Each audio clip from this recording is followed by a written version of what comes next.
Hey gang, I decided to do this latest informal review from the intimate confines of my bedroom. I just saw perhaps one of the most compelling and hypnotically watchable films of 2016. So let us begin with my review of this film in particular.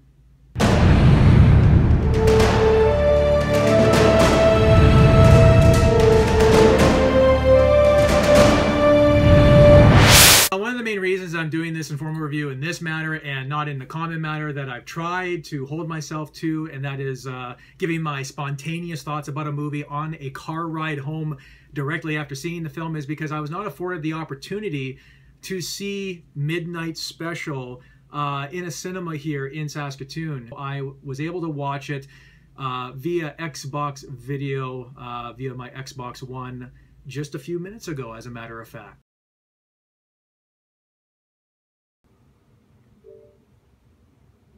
And contrary to popular opinion, I do like video on demand, and there's a lot of films that I don't get the opportunity to see in a theater.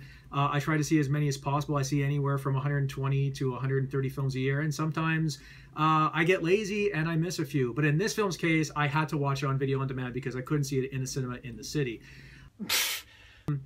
One thing I should state right from the get-go is that I think Jeff Nichols is one of the finest filmmaking talents working today. I think he's only 37 years old. He's from Arkansas, and his two previous films, in Mud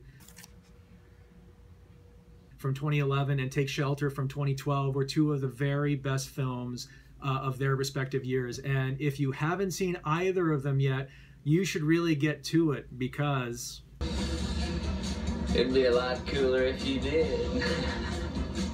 And for those that are really unfamiliar with Midnight Special, basically the plot involves a man played by Michael Shannon who has just recently fled a religious cult in rural Texas, and he has his 8-year-old son in tow, and he's played by Jaden Lieberher. I could be mispronouncing that name.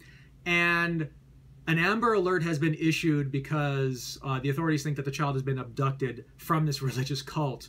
And Roy is joined on the run by his accomplice, who is played by Joel Edgerton, and they try to flee the religious cult.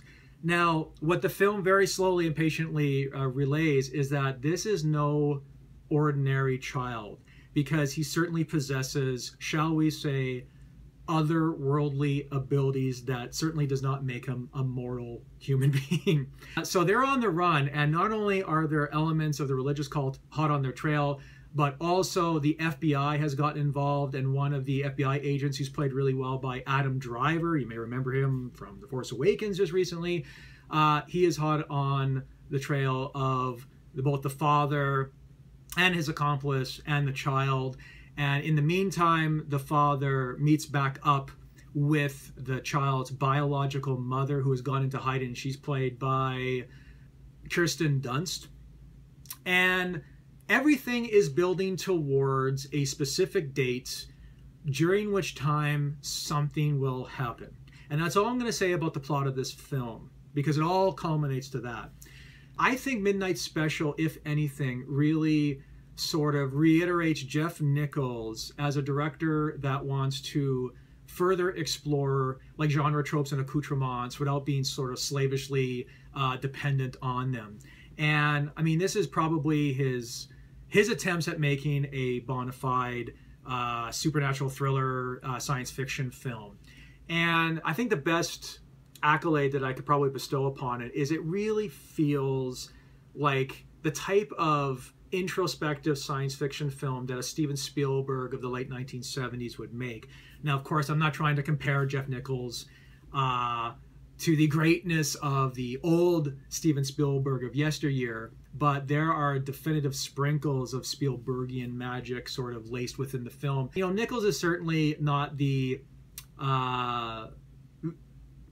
visual equal of Spielberg when it comes to, you know, framing shots and evoking a sensation of awe-inspiring magic in his films. But he certainly does give all of his films, Mud and Take Shelter in particular, sort of a really nice, nuanced visual texture that I really like. This is a very well-shot film. The other thing too that I really appreciate about Midnight Special was, much like Mud and Take Shelter, I mean, Nichols is such a humanist behind the camera. He really is able to generate truthful performances of real conviction from his cast. He reteams himself with Michael Shannon, who of course was in Take Shelter. He should have won an Oscar for his tour de force performance in that film. And, you know, Michael Shannon, you could certainly say he is not a low-key and understated actor. I will find him! But sarcasm aside, I think he's really underrated when it comes to being a real strong thespian talent with a lot of range. And he has a multifaceted skill set. And I like the fact that he sort of plays a very strong protector-like figure in this film. A lot of people seem to think of him as a creepy antagonist in films all the time, but he is very, very capable at dialing into his performances rather effectively, and I really like his atypical casting here. Joel Edgerton, once again, he shows what a real chameleon he is. He just has this low-key, sort of understated, like under-the-radar approach to all of his performances, and I think he's a better actor than, again, he often gets credit for. The young actor, Jaden Lieberher, again, I'm sorry if I'm mispronouncing his name, like great child performances of the past, he somehow manages to portray a sort of a wounded vulnerability and a childlike naivete, while at the same time really demonstrating an ethereal maturity beyond his age. And that's all I'm going to really say about his performance and his character. And I also really liked Adam Driver in the film, who manages to bring this eccentric quirkiness and weirdness to all of his roles that he portrays. I also really like Kirsten Dunst in the film, who has a very tricky role playing this child's mother. And I think she really sort of acclimatizes herself well to the part. And I think she's a finer actress than she also gets credit for, especially when she's given the right material to really work with. Lastly, I think Nichols really is trying to hone in on the idea that science fiction at its best is really based on ideas and contemplative themes and character interactions first. And it's really about spectacle and eye candy a distant second. He really uses visual effects here in a very subtle, yet in a very profound way, but he doesn't use the effects to distract us from the whole. And it really builds towards this climax that, I don't want to engage in spoilers, but it really is sort of unexpectedly potent and quite thrilling.